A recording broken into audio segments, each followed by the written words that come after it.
The Godfather, Chapter 6, Nothing Personal. The entrance to the private road where the Corleone family lived was crowded with cars and men with guns. As Michael and Clemenza got out of the car together and walked in, Tessio came to meet them. "Why all the guns?" Clemenza asked. "We'll need them," Tessio said. After Salazzo tried to kill the Don at the hospital, Sonny got angry. "We killed Bruno Tadaglia at 4 o'clock this morning." Inside the house, Sonny was in an excited, happy mood. He held Michael's badly bruised face in his hands and laughed. "Hey, Mikey, you look beautiful." Michael pushed his brother's hands away and went to pour himself a drink to take away the pain. "Hey, Tom," Sonny said, turning to the consigliere. "Listen to this. Salazzo wants to talk. He wants us to send Michael to hear his offer." Tom looked worried. Sonny was talking and laughing as if it was all a joke. "Perhaps we should hear what Salazzo has to say," he said. "We don't want another war." Sonny stopped smiling at once. "No," he said, suddenly angry. "No more. Not this time. No more meetings. No more Salazzo tricks. I want Salazzo dead. If not, we'll have a war." "You're taking things too personally," Tom said, getting angry too. "This is business." "I don't want your advice," Sonny said. "I just want you to help me win, all right?" When everybody had calmed down, Tom explained to Sonny why he thought killing Salazzo was a bad idea. Salazzo's paying the police captain who hit Michael a lot of money. His name's McCluskey. He's agreed to be Salazzo's bodyguard at the meeting. Now you must understand, Sonny, that you can't kill Salazzo while he's with McCluskey. Nobody's ever shot a New York police captain. It would be a disaster. All the 5 families would come after you. All our important friends would disappear. We'd have no friends in the world. We'd be finished. Sonny listened to Tom carefully and finally agreed to wait. But Michael, who had heard the whole conversation from his armchair, said, "We can't wait." Sonny and Tom stared at him in surprise, but Michael went on thoughtfully. "We've got to kill Salazzo before he kills Papa." Tom thought for a moment and then said quietly, "Mike's right." "But you just told me we can't kill him because of McCluskey," Sonny said, waving one arm angrily at Tom. "They want to have a meeting, right?" Michael began to take control of the conversation. "Find out where it's going to be. If Clemenza can think of a way of hiding a gun there, I'll kill them both." There was a long silence as everybody looked at each other in disbelief at what they had heard Michael said.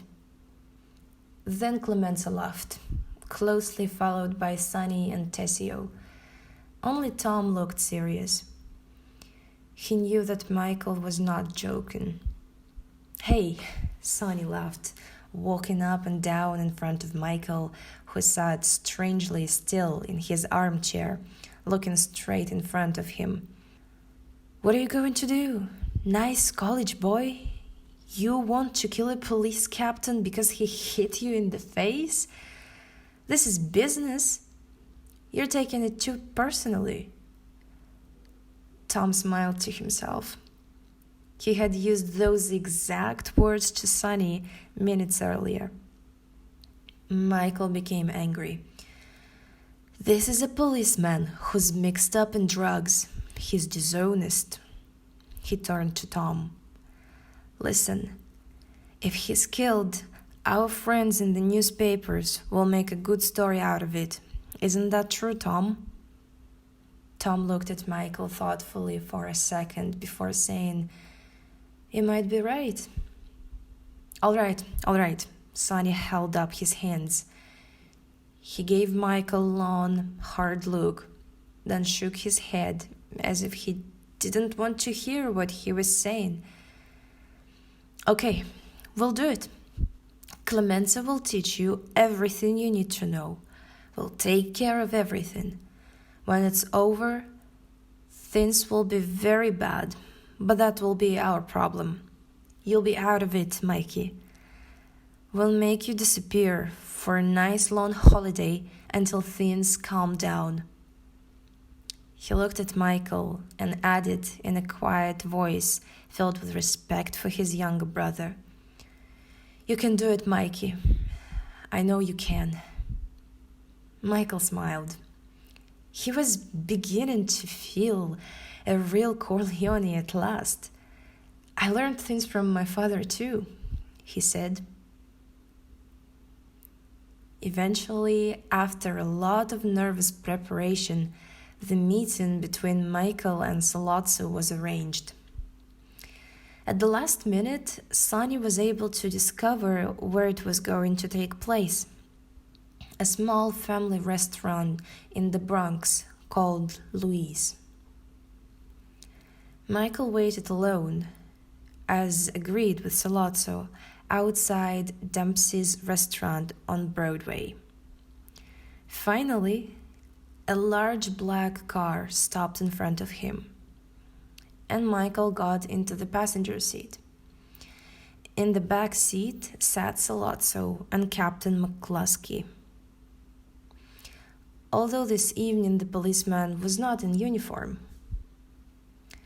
Sollozzo put a friendly hand on Michael's shoulder and said, I'm glad you came, Mike. We're going to solve all our problems tonight. I don't want anyone to try to hurt my father again. Michael replied in a quiet, cold voice. Don't worry, Sollozzo said warmly.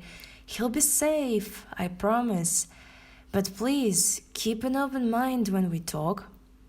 I hope you're not a hothead like your brother Sonny. You can't talk business with him. Just then, McCluskey moved forward in his seat and offered Michael his hand. You're a good boy, he said in a strong, friendly voice. I'm sorry about the other night, Mike. Nothing personal, I hope. I'm getting too old for my job, I guess. Without turning round, Michael shook the policeman's hand over his shoulder. And now I'm afraid I've got to search you, McCluskey said. So turn round, please, on your knees. Michael did as he was asked.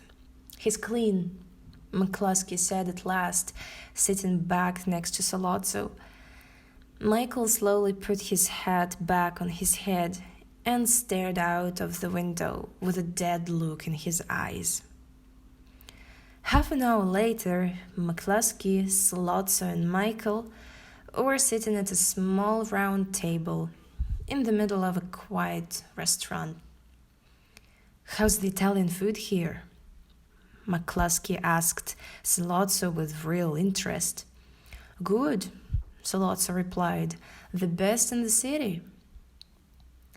When the waiter had poured wine into their glasses, Sollozzo began to talk to Michael in Italian. I have great respect for your father, he said. What happened between him and me is just business.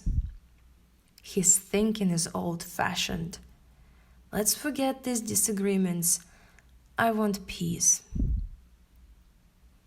Michael tried to reply in Italian, but he couldn't think of the words, so he spoke English instead. You must promise me that no one will try to kill my father again. Salazzo looked at Michael in wide-eyed innocence. You think too much of me, he said. I'm the one in danger, not your father. I'm not as clever as you think. All I want is peace. Michael looked at McCluskey. The policeman seemed more interested in food than the conversation. He turned back to Salazzo, thought for a moment, then said, I have to go to the bathroom. Is that okay? No problem, said McCluskey. But Salazzo didn't like it. When Michael stood up, he stopped him and searched him very carefully. Finally, satisfied that Michael wasn't carrying a gun, he sat down again. Don't take too long, he said, staring at Michael moodily. Michael found the gun hidden in the toilet. Clemenza had done his job well.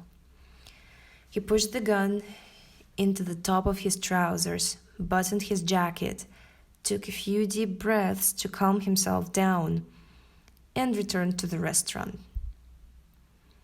Salazzo was sitting with his back to him, smoking a cigarette. McCluskey looked at Michael out of the corner of his eye, but went on eating. Salazzo turned round. Michael walked back to his chair and sat down. Salazzo began talking again in Italian, but Michael couldn't understand a word. He wasn't listening. All he could hear was the sound of his heart, the thunder of blood between his ears. Somewhere behind the restaurant, there was the sound of a train. It was getting louder. McCluskey went on eating greedily. Salazzo moved his face closer to Michael's to talk about the noise of the train. Now was the moment. Now. Michael jumped to his feet, pulled the gun from his trousers, pointed it straight at Salazzo's head, and fired. The bullet hit Salazzo between the eyes. McCluskey stared at Salazzo in surprise, as if watching something far away. He did not seem to realize his own danger. His fork was halfway to his mouth. He was just beginning to understand what was happening when Michael fired at him. The shot was bad. It hit McCluskey in the throat. He dropped his fork, put his hands to his neck, and began to cough up food and blood. Very carefully, very coolly, Michael fired the next bullet straight into the policeman's brain. McCluskey stared at Michael for a second, then fell down, his head hitting the table with a crash.